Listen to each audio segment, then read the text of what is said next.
Welcome down to the Malted Man Cave. I'm Keith. And I'm Dave.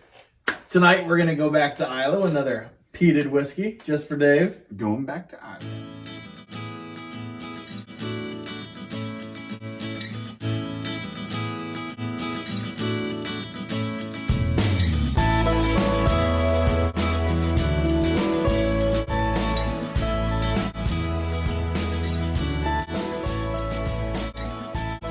All right, so as I said, we're going back to Isla tonight. We're going to be reviewing Lagavulin Distillers Edition. I'm pretty excited about it. I can't remember. Are you a Lagavulin fan or not? I think if I I was have to been, say, yes. You're just kind of like, you like it, you don't love it, you like it. That's a good description of it. I'm excited of it because it's always fantastic because there's a lot of really interesting flavors in Lagavulin. And I do like well done peat and smoke. And I feel like Lagavulin always does peat and smoke pretty well. So well. Yeah. And Lagavulin's in my top 5 distilleries of all time. Yeah. So So good. so I'm excited to do that because I don't sometimes peat and smoke can kind of overwhelm some of the other flavors that I love. And yeah, excited for this. I like it. Like it a I lot. like it a lot. So I never thought that I've always been like, I was very picky eater as a kid, like very plain Jane, meat, like in mashed potatoes. Like I don't like, as I've gotten older, I like everything. I mean, I like sushi. I just like all kinds of, I've eaten crocodile. I've had bongoose. I think it's bongoose. No, balut, which is like the egg, the bird that's like half hatched. You can feel the feathers and the claws going down. You put vinegar on it when I was in the Philippines. It was horrible. Peer pressure. That was everywhere we went in the Philippines. We had to have a guard with an M16. Dude, I can beat that, man. I used to drink Jose Cuervo. Got some Fireball. Right? Jose Cuervo was definitely worth it. A little bit about Lagavulin. So, anyways, like I was saying, how I was such a plain Jane eater. I never thought. And then when I first got into whiskey, I love like super shared, like sweet, chocolatey, bourbony, caramel. Yeah. But I watched this one review of Ralphie of Springbank 12 cask strength, and he was like talking about the umami that connoisseurs just pine after. And he talked about like there was this flavor in the very first Springbank 12 cask strength, 56.3, I think was the ABV of the batch that I had. And it had all these like Coca-Cola, chocolate, parsley, a little bit of cheese. And then it had, the funk, soot, whatever. But then it had this, like, the cheesy, like it was this umami, then like a savory sauce. And I never thought that I would like something like this, but that is why I love Lagavulin. It has, sometimes it's, as Ralphie says, it is being... It's like another dimension of the whiskey. It's being engineered out a little bit with a regular Lagavulin 16. Sometimes it's still there. Is that from popularity? I think they're just starting to get a little bit more cookie cutter. Okay. And they're, it's not as like, just, homemade process, put it in a good cask and let it sit in good dunnage warehouses. I think they're getting more production. You don't ferment it for as long. You don't do certain things for as long. You know, like you just cut corners a little bit. Tell us about this deliciousness. Dude, I am Pavlovian response over here. You need to get into some whiskey. We're almost there. Don't rush perfection, Dave. All right, I won't. All right, so Lagavulin, this was distilled in 2001, bottled in 2017, so 16 years of age. It is double matured. It is in bourbon cask and then finished in Pedro Jimenez sherry cask. For those of you who don't know, just because the piss off Dave, just to make me like gabbing a little bit longer. PX, as many of you know, they're known as a special type of sherry that's extra sweet because they put the PX grapes and they let it dry out in the sun, and that extra sun process just makes it sticky sweet. So let's see if there's any umami in here. Let's see if it's sticky sweet. It's 43% ABV. We'll put it here if there's any color or chill filtration because I am not sure. Diageo, sometimes it's hit and miss. So without further ado, those clever fools, they've got Lagavulin. Without further ado, let's get into some whiskey. I think you can finish it off there, buddy. Oh, talking dirty. I don't know. I might save just the perfect amount for the traditional. Oh, That was way more. I told you that I was expecting a strong finish from the throat. You're setting me up. Yeah. Oh, Cheers. Dude, that looks great. All right. Oh. On the nose. What are you getting? Okay, so once again, Lagavulin, they can do peat, and they can do smoke, and they can do the salty, briny sea air, all mixed into one pretty well. Man, it's got a little bit, so it reminds me right off the bat, like, I don't know. You take some tobacco leaves and you mix it with some like dark prunes and just some stark fruits, and you just wrap it up and then you smoke it. Yep. I'm on that board. Anyways, it's got a little bit of a man, it reminds me of some sort of tobacco. I mean, you can definitely tell. So the umami is not as strong here as it is on Lagavulin 8 and Lagavulin 12 and some other Lagavulins. It definitely has that soy sauce thing that I had said before. There's definitely damp leaves, tobacco leaves, like damp autumn leaves mixed with tobacco leaves. You get a little of that burlap. That's what it is. The burlap sack. Yeah. There's a little bit of peaches and not peaches. I'm sorry, pears and apples, just slightly there from the bourbon maturation. I think. Some vanilla, I think. Vanilla. Definitely vanilla candles. Yeah, like a burning vanilla candle. Then you get more of the PX, the prunes, the dates, the sticky sherry. Dank fruits.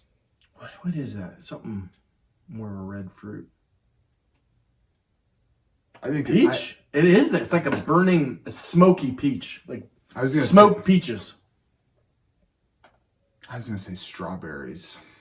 But peaches is, you know, it's like some peaches, like they have like that little bit of like red in it, almost looking like that type of peach where it has like that little red in it.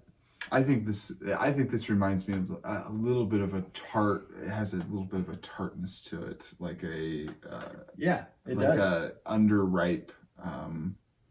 Something's tarting there. Yeah, what is that? Maybe Dave has not. This is it. We're just going in. We didn't get any notes. All right, so I'm also getting. It's almost like I don't get this a lot. This is more like Talisker salty smoke. Yeah. It's almost more Talisker smoky, salty peatiness. Man, that peach note to me really is there. I feel like the PX is bringing more dates, figs, and really peach notes. Which I don't normally get. Do you ever make like peach oatmeal, like the packets? It reminds me very much of that. That peach and smell. Oatmeal. Yeah. But the whole packet of opening that packet and smelling it. I mean, we could go on. There's a little touch of floral in there. Man, that's kind of taken me on a little bit of a. This is really a little bit of like a starburst in there too. This would be if this was like cast strength. And I don't know, it feels a little thin. Maybe that's just the ABV at 43% ABV. I don't know if it's chill fills or not. Like I said, we put the information because I haven't looked it up yet. Diageo's hit and miss. Really, they chill fills or not. Lagavulin, I feel like, is hit and miss. Anything else you get on the nose? We're gonna go onto the palate. Let's do this dance. All right. She actually that's the only real negative for me because this is super complex, but it just does taste a little thin, right? It's a little thin. Yeah, it's very smooth. And if you like smooth, it's very smooth. Newbies, yeah. I guess not super newbies because of the peat and the. This would be a great. You know what? briny. This would be a great. I'm glad that this is here and it's so smooth, because it is a good little stepping stone to something that might be a little stronger. Despite that what I think is a little bit of a flaw, man, I think that the tobacco, the wet leaves, the vanilla is very apparent on the palate for me, and the smoke so well done. It definitely reminds me of like a barbecue. Yep. Like Bruichladdich and Lagavulin are my two favorite types of peat. I think that's the umami. On Isla. Spring Make is my ultimate favorite, but Bruichladdich, Lagavulin and Bruichladdich, I think my Port Charlotte, I guess, and Octomore, if we're gonna get real technical. Who's your least favorite? Bowmore. Bowmore no more. Why does that always have to be Bowmore, Downmore? Why do they so have to Bowmore has, like, if they do things right, Bowmore can have some good whiskeys. They just don't do craft presentation. They tend to use tired cask a lot. Yeah. Bowmore Devil's Cask, I really, really enjoyed. Is that it also has like this cardboard note a little bit to the peat. And I think that's more just the tired cask. Is that more of a lack of product, like ability to get casks because all the big players just being cheap, probably not wanting to pay it because the market's probably a premium. I mean, it is hard to get them. I mean, I don't think it's. I mean, you can still do good bourbon casks for a decent price. I mean, it's not super expensive. Right. I mean, it's not cheap, and it's going up every day with the bourbon boom. But do you think there's some people that make bourbon just to have bourbon casks? I don't know. Could be. Is there a big enough market to make like cheap bourbon but sell the casks? I don't know. Anyways, thinking of things, I'm pretty good at making bad bourbon. Let's get into business. And I know you can char some wood. Let me tell you. Dude, I would love to start my own Dude, that'd be distiller. incredible. Bezos is like, hey, I'm thinking of starting an Amazon whiskey. If he wasn't evil, I would take him out. I've been watching your boys' reviews. Is that how he talks? I see him as a southern lady. Southern gentleman. No lady. Dude, Amazon's doing a little bit too good during this pandemic for my liking. I wish they restocked. Makes you wonder some things. Without getting too conspiratorial, I'm just kidding. I don't think Amazon had anything to do with it. I want to believe. So again, all the same things. You get damp leaves, you get apples, pears from that bourbon, you get floral, you get brine. I got your peaches and cream too, man. Peaches, maybe a little tea, salty Talisker brine, which is unusual in a Lagavulin to me. The barnacles. Maybe it's just because I'm not used to a Lagavulin being so not full-bodied. No offense, Talisker. Like you said, the peaches, a little bit of chocolate. It's not as strong as you would think for PX. Normally with PX, it's like chocolate bars. It's just there in the background. Oh. Do you get the tart as much? I don't get the tart as much on the palate. Not at all. On the nose. Yeah, the nose is the tarty. It's tarty. Tarty. Is the tarty tart. All right, what about the finish? All right, I was going to say... And that nose is special if it wasn't so dang thin. For the ABV, it presents itself as a full-bodied whiskey, which is kind of rare because most of the time you don't say full-bodied.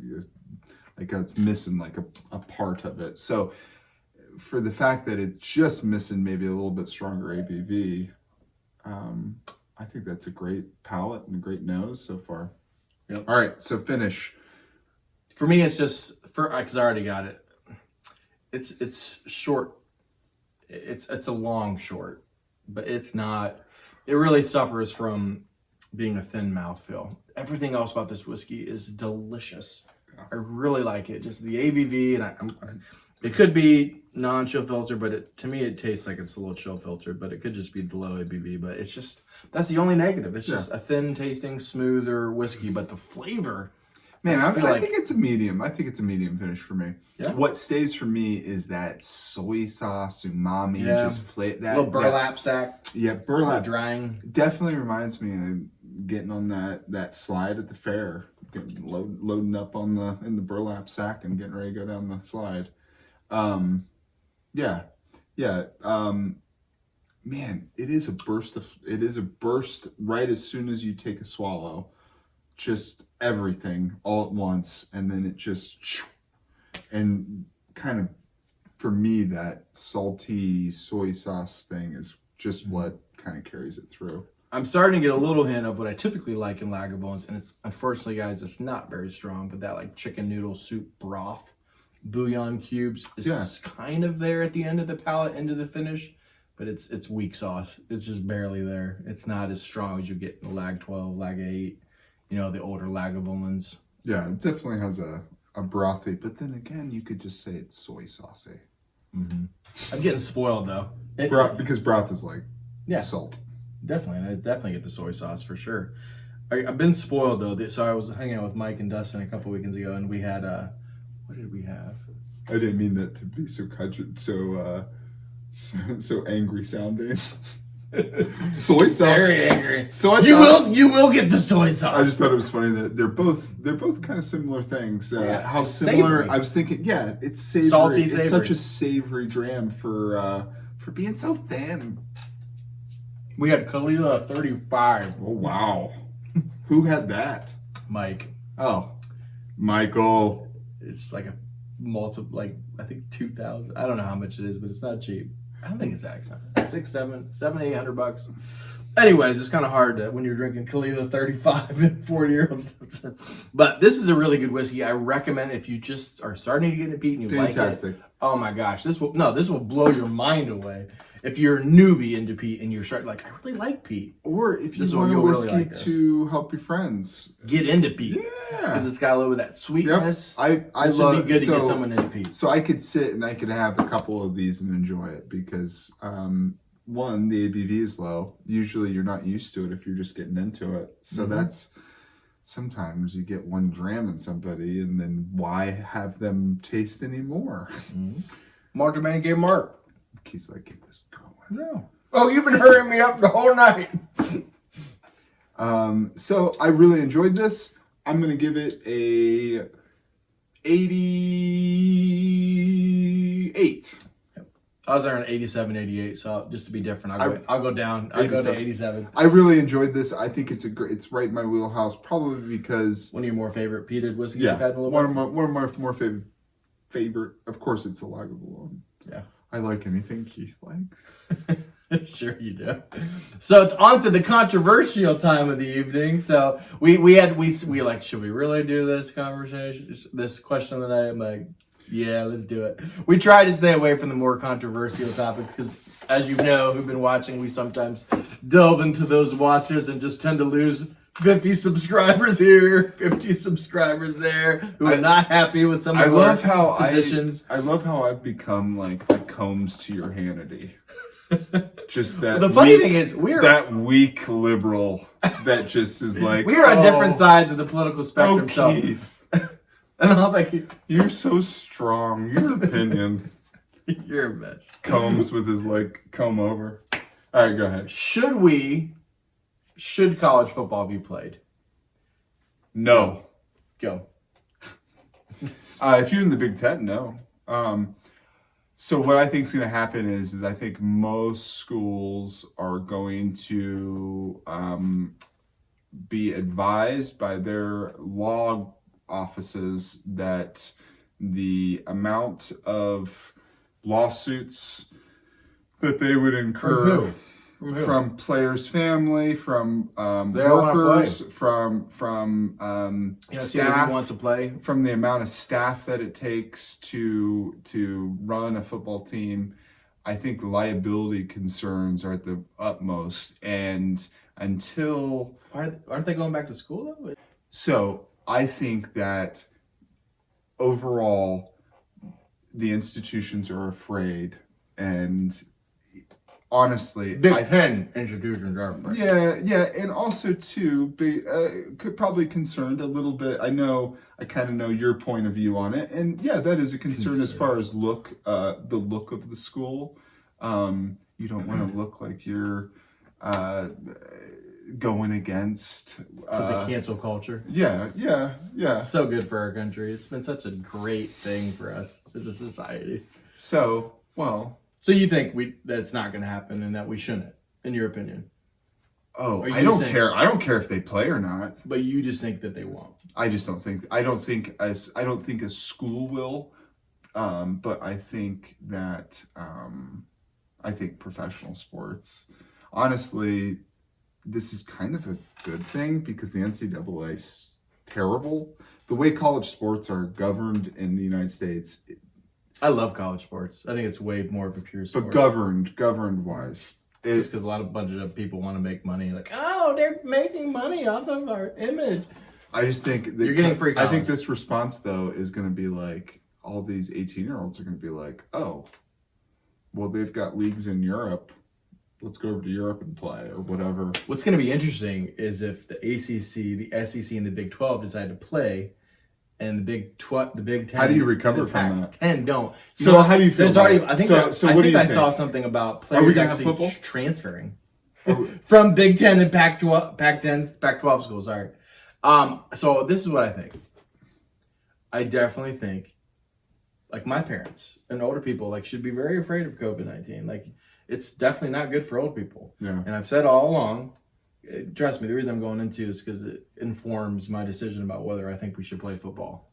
Do you want me to interrupt you? Yeah. you did just interrupt me by saying that. I'm sorry. So because of that, I think it is very dangerous. And I've said all along, I think we should quarantine older people. Yeah. If teachers are older and they have health conditions, we're wealthy enough, you don't have to go to work. If you literally have, like diabetes, cancer, hypertension, whatever, something that really, and I think it's serious. I wear my mask every day. I can't reveal where I work, but I have to wear my mask and I take it very seriously. I was totally cool with slowing the spread, figure out what we're dealing with. But at the end of the day, I think when you really get into it, the infection fatality rate, which is different than the case fatality rate, which, to be honest with you, is still in limbo because we don't know the denominator of how many people have had it, were asymptomatic, or people that had it just maybe they thought they had the cold. But when you take the highs and the lows and you kind of median out, it seems like it's about 0.26. It's not good. It's definitely worse than the flu. It's very dangerous for older people, but it's not the bubonic plague. But counterpoint, they do not know if it's the bubonic plague or not. It's still novel. They have no idea what somebody looks like that has it. Polio's fatality rate very low. We've been dealing with it quite a bit. I think we have a pretty good idea. I'm just saying that fatality rate is not everything. It is that's everything. What is the quality of life? That's what the most is the important follow thing. up? Right. I think the problem is I think we have a complete deterioration of trust in the media. And because of them being biased on both sides, like people don't know what information to trust. We need a lot. So that's a big part of the problem. Maybe these football players in the Big Ten that aren't going to be playing football, they can all get out some science books and learn some science and figure out this thing. Or some media companies need to sprout out that actually have journalistic integrity and actually just leave the bias aside. Journalistic integrity in media companies. I know. But anyways, and that's even the bigger problem. But anyways, because of that, my opinion, and I could be wrong, something could come out and I'm like, I was wrong. I'm just saying what I've gathered, my opinion is, it doesn't seem like it's super dangerous for someone that's in the peak Division I college football at Ohio State. I don't think even if they... Woo! I don't think even if they get it, I don't think they're going to die from it. Just tickled my... And the cross-contamination between the football teams is not going to be anywhere. It's not going to be that much. Now, if they want to do... Because school is open, right? For now? For now, but once again, We'll see. Schools... So this is the problem is that if you're a school administrator, if you're a governor... Who wants to have one person die in your watch? So you're always going to be safer than sorry, right? Except for this is the only time we've ever done that. No other disease, no other thing else, no driving, which every day you have risk. You could die in a car wreck. We don't shut down the economy for that. Yeah. You could die of the flu, which is about 40 to 60,000 people die a year. We have risk every day. It just seems like there's a lot of politics being played. So because of that, I do think we should play. And I was on board with they were saying at first only 20% of the stands, 80%, and they're going to spread it out. I'm cool with that. Let's wear masks. Let's spread out. Only 20% of the... So because of that, I think we should, but it's looking like we're not, unfortunately. The reason why, if everybody was like you and I, even if you don't believe in it, you're going to mask up because, hey, I want to watch a football game. Whatever. Right. But there's those of us that get up the morning of game day and they feel terrible. They've got a fever. But you know what? I'm going to throw back a couple shots. I'm going to get ready. I'm going to feel good. I'm going to go to that game. And they slip through. But if you're wearing a mask, the chances of you catching it are very unlikely. But what if they take their mask off? And let's not forget the infection. What if they throw up all over the... All of that. And then on top of that, let's not forget the infection fatality rate is 0.26. What I'm getting at is the average, it's that unknown that the school is going to be afraid of. I agree. And I agree with you. And there probably are, because people are cowards and they're going to cower to cancel culture and be afraid and be safer than sorry. Or just be what the average rate of death if you're is? sick, stay home. Yeah, absolutely. You know what the average rate of age of death? So it's 78. old. It's 78. And if you took Chris almost my dad, if you took New York City out of play, where Chris Cuomo, who's hailed as this great guy, sent COVID-19 positive patients into the lion's den. But he's great. He did so good for New York City. His mother-in-law. If you took those deaths out, was at a home in upstate New York. I'm sure his was different than that. I'm sure no, I'm kidding. I'm making a joke. If you took those deaths away from New York City, he sent all the COVID patients there. The death traps in New York City. Yeah, but I'm sure. So we both want football to happen. It's probably not. I agree. Because the media keeps pushing the fear porn and.